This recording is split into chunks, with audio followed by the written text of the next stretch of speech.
Hello friends, so today I want to try alcohol markers again. I want to give them another chance because you've heard me talk about them a little bit a couple times and I really enjoyed acrylic markers, but with alcohol ones I'm not that great, so I really want to improve with them. So this video will be me trying to make the most of the markers and trying to make them work for me pretty much. Let's see what I come up with.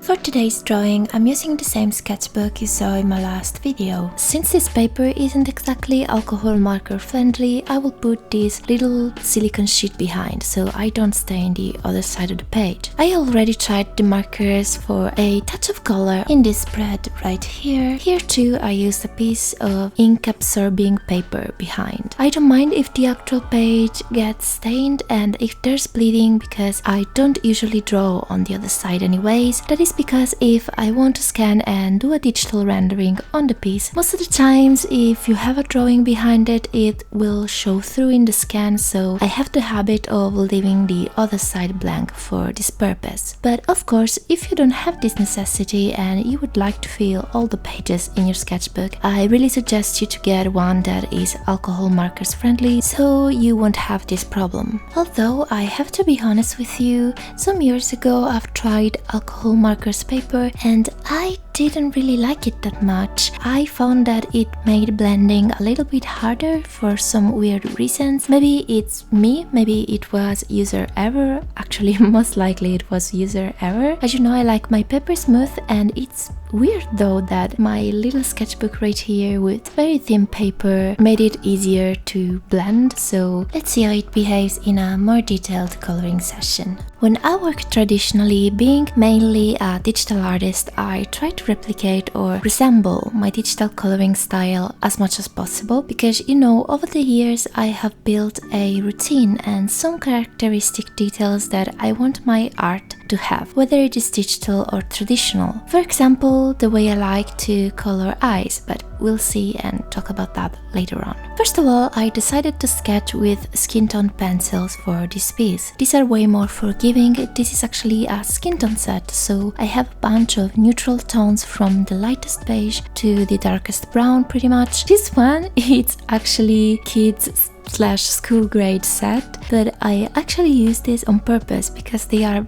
very hard and this means that I can be more precise since they don't consume that easily when drawing. These are absolutely bad for actual coloring. You would want to use a different brand for sure, but for this purpose I really like them. I find that my first attempts at alcohol markers were kinda sabotaged by myself because I used normal graphite and that led to streaks on my drawing and smudging and the markers dragging the graphite all over the page. It was a mess, although I should have seen that coming. So this time I decided to go very lightly and intensify the line art eventually after coloring with graphite pencils or a brush marker depending on how I feel. Another thing that I figured would help is to select your palette and colors beforehand and keeping swatches by your side. I find that the markers caps are often so misleading and don't represent the true color at all, meaning that the actual pigment is much darker or lighter, which I think is very annoying. I suppose that when you color with alcohol markers very often you kind of learn and remember each color very well, but if you're a beginner or it is a medium you don't reach for that often, like me, it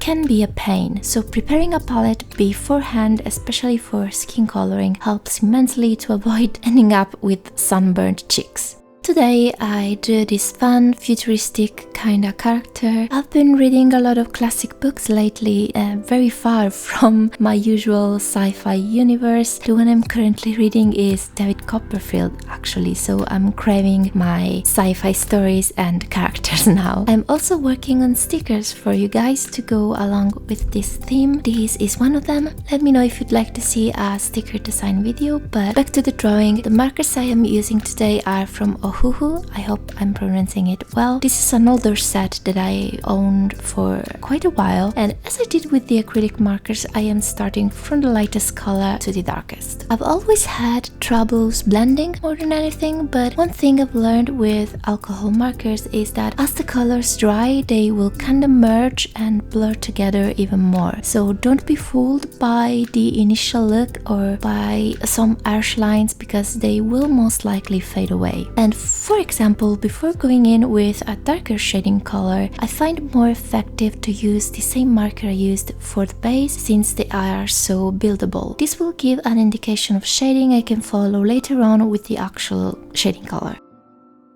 I know I've said many times how bad I feel I am with this medium, but I can tell you that filming this and adjusting my approach, especially for the initial sketch, has helped a lot. And overall, I enjoyed the process. It is important to admit that most of the times when a medium doesn't work or we feel like it isn't working for us, it's probably user error. And of course, practice is needed with everything. You know, each medium has its own process, so sometimes what we normally do doesn't work for that coloring technique, and we need to work and adjust around that and adapt to that particular medium. I know that sometimes we feel overwhelmed when it comes to learning new things, but truth is that process is what keeps the sparks alive, the excitement to create and see what your hands can actually do with a new medium. And on that note, before we move on, I want to talk about one of the biggest supporters of my art and my channel, and supporter of human creativity in general, an online learning community full of artists and experts who share their knowledge in their in-depth, curated online classes. I'm talking about Skillshare, of course. On Skillshare, you can find all kinds of different classes in many fields, including art, illustration, animation, photography, productivity, and more. The classes are taught by amazing creative people, artists, illustrators, and even successful entrepreneurs that will help you explore creativity and learn new skills. And of course, you can find beginner-friendly and more advanced classes. The choice is yours. Since I'm learning 3D modeling lately, I am currently following a class by Harry Helps, his complete beginner guide to Blender 3D. It is helping me a lot to learn all the basics of Blender. If you've tried it, you probably know that it isn't the most intuitive software out there, so a guide to all its functions is definitely needed to work smoothly. This is what I'm currently working on, which is a base for one of my characters, trying to replicate my art style in the 3D model, pretty much. Still not perfect, but I'm slowly getting there. Of course, the friends at Skillshare gave me a deal for you. The first 500 people to use my link in the description or scan the QR code will receive a 1-month free trial of Skillshare. So go and see what they offer. Thank you so much to Skillshare for supporting me. And now back to the video.